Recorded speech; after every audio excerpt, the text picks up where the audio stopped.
The flow of culture. Culture is love. Love is recognition. Recognition is listening. Listening is knowledge. Knowledge is strength. Strength is culture. Culture is love. The foods we eat because we love them. The clothes we wear because we love them. Our shared hobbies, art, vernacular, and rituals are not arbitrary endeavors. They are the activities and expressions dearest to our hearts. It is possible for a community to retain negative aspects of their culture, but that doesn't make the culture unlovable. It makes it human. And humans, even without a plan, will always find a way to get their hands on some love. Love is recognition. I see color. Therefore, I can help preserve it when others try to erase it from the landscape, or displace it, or miseducate it, or rob it, or ignore it, as if refusing to see it were some noble gesture and not an evasive maneuver. This poem was written on the indigenous land of the Choctaw tribe, long after their tearful trek to the north, long after commerce altered the land beyond recognition. Recognition is listening. I see, therefore I hear. We are the speakers of a trillion hurricane stories, spoken with a morbid pride of our survival. Gallows humor sewn into quilts, oral obituaries shared in remembrance of humans, homes, livelihoods, and dreams. To hear us talk, government planners might presume we've acquired a taste for disruption. They might warn us that our children are listening. Our stories are how we preserve our reality. We've made sure that our children are listening. Listening is knowledge. There's no step in the scientific method called go ask mama and papa. But there should be.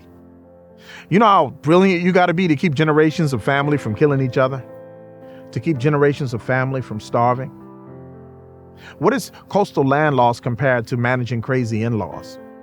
What is marsh creation compared to a layoff right before Christmas? How do you make a plan for the land work without consulting the people who have worked the land? These are a lot of questions. Scientific method always starts with a question, but it doesn't always end with knowledge. Knowledge is strength.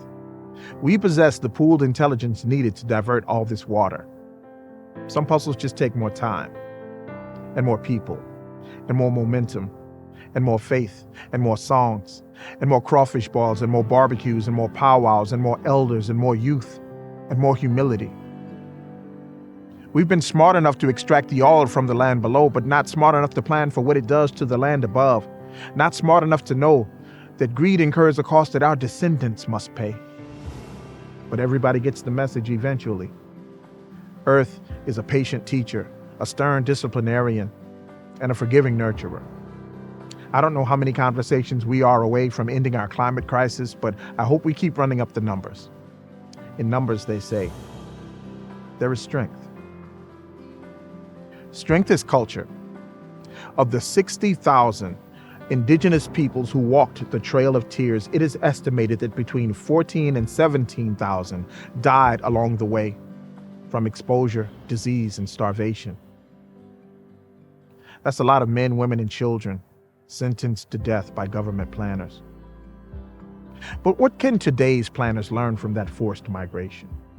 What can we all learn from the tribal members who inspired the fallen to get back up, who lifted children onto their backs as soon as their previous caregivers went down, who lifted the spirits of grieving loved ones with stories and songs, who passed on knowledge when they could see that it could keep up better than they could?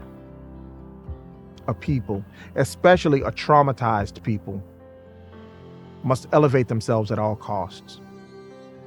They must hold firm to the belief that they are special, and that uniqueness is not caused to be washed away.